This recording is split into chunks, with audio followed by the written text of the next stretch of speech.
2026 Beijing அப்படிங்கிற ஊரை காட்டுறாங்க. அப்போ அந்த நைட்டு டைம்ல ஒரு வாட்ச்மேன் அங்க தூங்கிட்டு இருக்கிறாங்க. அந்த வாட்ச்மேன் அங்க இருக்கிற இடத்த பாத்துக்கிறதுக்காக அவங்க இருப்பாங்க. அப்போ ஒரு சவுண்டு கேட்கவும் எழுந்து பாக்குறாங்க. அங்க யாரோ இருக்கிற மாதிரி தெரியுது. ஆனா இங்க வந்து பார்க்கும்போது அந்த இடத்துல யாருமே இல்லை. அதுக்கப்புறம் அடுத்த நாள் காலையில பாக்குறாங்க. அப்போ அதே ஏரியால அந்த சிட்டில கொஞ்சம் பாலடைஞ்ச பில்டிங் அந்த மாதிரி இருக்கும். ஸோ அதை இடிச்சு மறுபடியும் பில்டிங் கட்டுறதுக்காக வேலையெல்லாம் நடந்துட்டு இருக்கும். அங்க யாருமே வரக்கூடாது அப்படிங்கிறதுக்காக ஒரு வாட்ச்மேனையுமே அங்க போட்டு வச்சிருப்பாங்க. அது பக்கத்துல ஒரு போஸ்ட் பாக்ஸுமே இருக்கும். இப்போ அந்த போஸ்ட் பாக்ஸ அப்போ அங்க ஒரு தாத்தா அந்த போஸ்ட் பாக்ஸ் பக்கத்துல வந்து இருப்பாங்க. இதை பார்த்ததும் அந்த வாட்ச்மேனு, நீங்க எதுக்காக இங்க வந்தீங்க? என்ன தொல்லை பண்றதுக்காகவே இங்க வந்தீங்களா? நீங்க இங்க இருக்கிறத பார்த்தா என்னோட வேலை போயிடும். நான் இந்த வேலையை எவ்வளோ கஷ்டப்பட்டு வாங்கிட்டு வந்தேன் தெரியுமா? தயவு செஞ்சு இங்க இருந்து போங்கன்னு சொல்லி அந்த தாத்தாவை பயங்கரமா மிரட்டுறான்.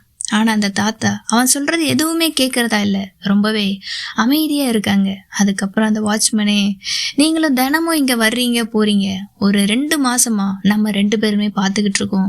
ஸோ இப்போ நம்ம ஒரு நல்ல ஃப்ரெண்ட்ஸ் ஆயிக்கலாம். நீங்க உண்மையாவே இங்க எதுக்காக வர்றீங்க அப்படின்னு சொல்லி அந்த தாத்தா கிட்ட கேக்குறாங்க. அப்போ அந்த தாத்தா என்ன சொல்றாங்கன்னா, நான் எனக்கு ஒரு லெட்டர் வர வேண்டியது இருக்கு, ஸோ நான் அதுக்காக வெயிட் பண்ணிட்டு இருக்கேன் அப்படின்னே சொல்றாங்க. என்னது லெட்டரா? இந்த காலத்துல யார் இந்த லெட்டர் எல்லாம் எழுத போறா? இந்த பாக்ஸ் உண்மையா பொய்யானே தெரியல. இதுக்கு இங்க லெட்டர் வருமா வராதா அப்படின்னே தெரியல.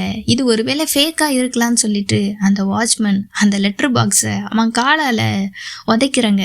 அதை பார்த்ததும் இந்த தாத்தாக்கு பயங்கரமா கோவம் வருது. நீ என்ன சொன்ன? இது பொய்யா? அப்படி ஒன்றும் கிடையாது, நீ இந்த மாதிரி பேசாதன்னு சொல்லி அவனையுமே தள்ளி விடுறாங்க.